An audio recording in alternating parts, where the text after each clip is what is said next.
لعيبه النادي الاهلي مصممه اللي هي تنرفزنا، بس مبروك علينا المكسب 2-0 والحمد لله. هربنا من الحكم، والله العظيم بجد هربنا من الحكم. الدقيقه الاولى وسام ابو علي شايط الكوره، انا شايف اللي هو شبه وائل جمعه ده، مش عارف اسمه ايه، ما علينا، اللي هو بتاع المحله ده، رفع ايده الكوره جت في ايده، كوره بلانتي، ما رجعش حتى للفار.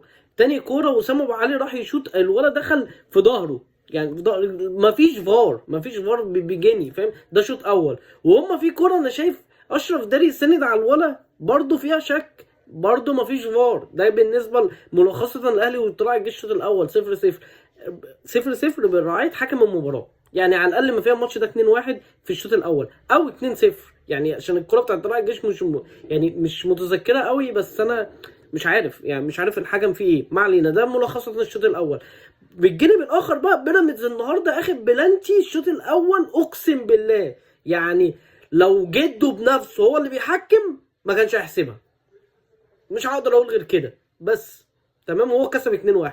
يلا عارفين الدوري بيتوجه لمين، بس مش علينا ان شاء الله. زي ما قالوا الجمهور بتاعنا بالروح بالدم، الدوري مش هيروح. ده بالنسبه للشوط الاول. الشوط الثاني بسم الله ما شاء الله فوقنا شويه وجبنا هدفين، هدف لجراداشار بصدفه والله وكرم من عند ربنا وبصلاتنا في التراويح ودعواتنا للنادي الاهلي الحمد لله. الجون الثاني بلانتي الحكم قدام منها ومش عايز يحسبها. ليه مش عايز يحسبها؟ يعني انا عايز اعرف بس الكوره بتاعت البلانتي دي ليه الحكم مش عايز يحسبها؟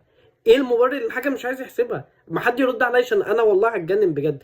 ده غير اللي الكوره اصلا المفروض تتسال طرد، ده داخله معفنه خالص.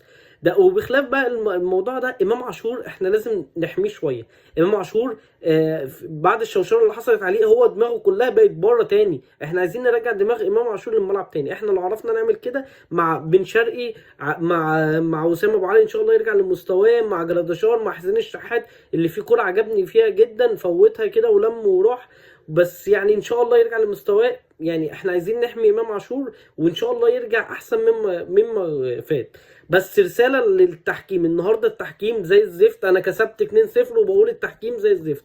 انا كسبت 2-0 وبقول التحكيم زي الزفت. التحكيم عايز يتعدل، التحكيم عايز تحكيم عشان يحكم عليه ده. ومبروك على النادي الاهلي ال3 بونت، وان شاء الله لما نقابل بيراميدز نجيب حقنا بايدينا بقى.